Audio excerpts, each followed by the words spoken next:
හරි පුතේ දැන් මෙන්න මේ ගානේ මෙන්න මෙහෙම සමාන දණු දෙකක් ශ්‍රේණිගත කරලා තියෙනවා. මේ දින නිකන් එල්ලලා තියෙන අවස්ථාවේදී ඒතර එයාගේ බර විතරයි පුතේ පල්ලෙහාට ඉන්නේ. හරි. මේ වෙලාවේ මෙයාගේ දැන් සිද්ධ අපෙන් අහන්නේ දණ්ඩේ ඇති වෙන දිග වෙනසනේ අහන්නේ. දිග වෙනස ගන්නකොට මම ගන්නවා දැන් මේ වෙලාවෙත් මෙයාගේ බර පල්ලෙහාට තියෙන මේ විදිහටම.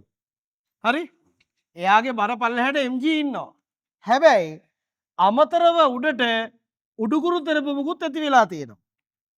දැන් එහෙනම් මෙයාගේ උඩුකුරු තෙරපුමට අදාළව තමයි දැන් පොඩි අඩුවීමක් වෙලා තියෙන්නේ. හරි. මේ වෙලාවේ mg දැන් උඩට උඩුකුරු තෙරපුමක් ඉන්න නිසා දැන් මෙයාගේ සපල ලෙස පල්ලෙහාට තියෙන බලය මට ගන්න පුළුවන් mg ගෙන් උඩුකුරු තෙරපුම අඩු කරාට පස්සේ එන එක. දැන් මේක ගන්නේ කොහොමද පුතේ? සපල ලෙස පල්ලෙහාට තියෙන බලය මට ගන්න පුළුවන්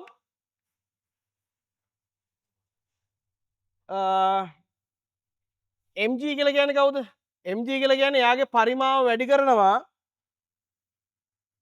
මේ බෝලයේ ඝනත්වය බීටා.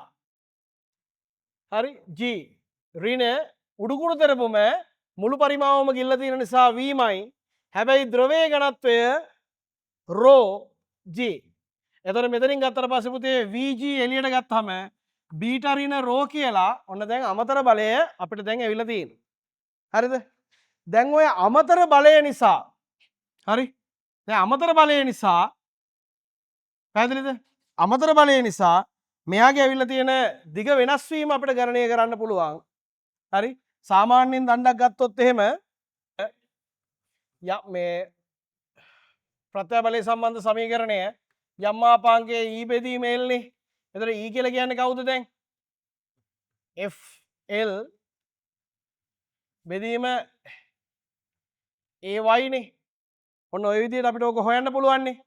දැන් මේක ශ්‍රේණිගත නිසා මේ හැම දණ්ඩකටම බලපාලා තියෙන්නේ ඔන්න ඔය බලය. හරි? හැම දණ්ඩකටම බලපාලා තියෙන්නේ ඔන්න ඔය බලය. හරි. එතකොට මේ ඊව අපිට මේ විදිහට ගණනය කරගන්න පුළුවන්. දැන් මේකෙදි පුතේ මෙන්න මෙහෙම අවස්ථාවක් ගානේ කියලා නෑ. හොඳේ. මේ නිකන් වස්තුවෙන් එල්ලන් ඉන්න වස්තුව විතරක් එල්ලලා තියෙන අවස්ථාවක් කියලා නෑ. මේ වස්තුව එල්ලලා නැති වෙලාවේ හරි?